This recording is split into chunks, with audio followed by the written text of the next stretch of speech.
বন্ধুরা, তাহলে এখন আমরা খাবার খাই। ভাত দিলাম, এটা আমাদের গাছের গন্ধরাজ লেবু। এরপরে একদিন তোমাদের গাছটি দেখাবো। এই ঝিঙে শুক্তো করেছি আজকে, গরমের দিন তো একটু শুক্তো শুক্তো খেতে হয়। এই ঝিঙে শুক্তো,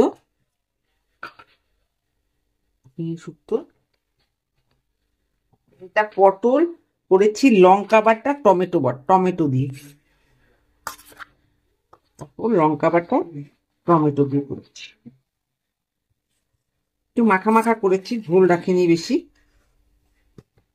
আর মাছের ঝোল করে, বাটা মাছের ঝোল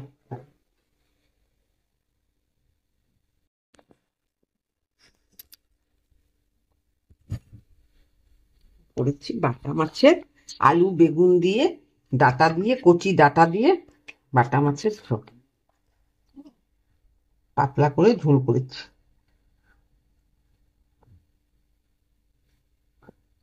এই হচ্ছে আজকে আমাদের গরমের মধ্যে পাতলা খাবার।